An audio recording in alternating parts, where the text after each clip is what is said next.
Bonjour à tous, vous êtes bien dans les coulisses de Bismart. Je vous propose de revoir les moments forts de votre émission Smart Tech. Il y a des freins aujourd'hui culturels à l'utilisation de technologies pour rendre la ville et la route plus intelligentes? Oui, certainement, mais je crois que la question de la route, il faut l'appréhender d'une manière un petit peu globale.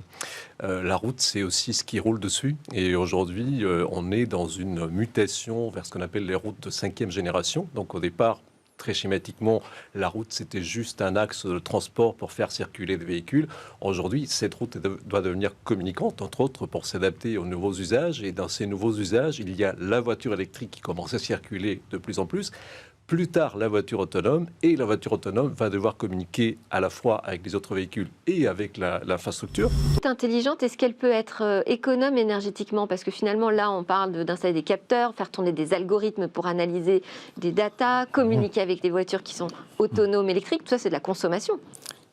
Oui, et elles peuvent elles peuvent fournir de l'énergie même. Les routes, on a travaillé, nous, à l'Institut, sur la capacité de transférer de l'énergie électrique aux voitures alors qu'elles roulaient.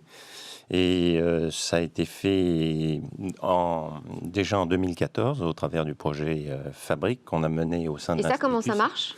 Eh bien, c'est par induction. Donc, vous avez des bobines qui sont placées dans la route et également sur le véhicule.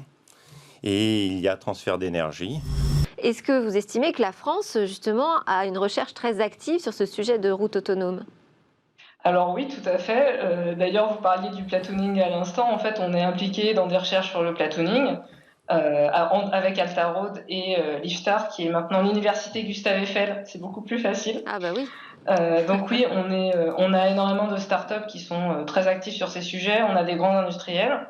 Altaroad travaille depuis ses premiers mois avec Eiffage, normalement, sur ces solutions de routes intelligentes. Et en fait, on avance vite.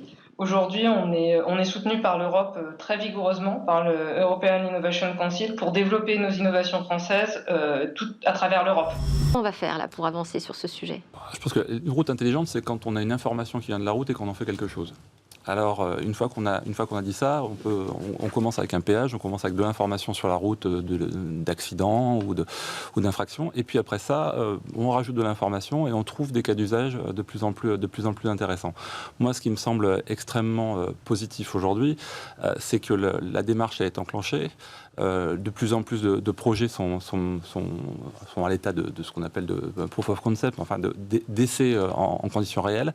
La France n'est pas du tout en retard sur ce sujet-là. On a des acteurs qui se mobilisent et de plus en plus.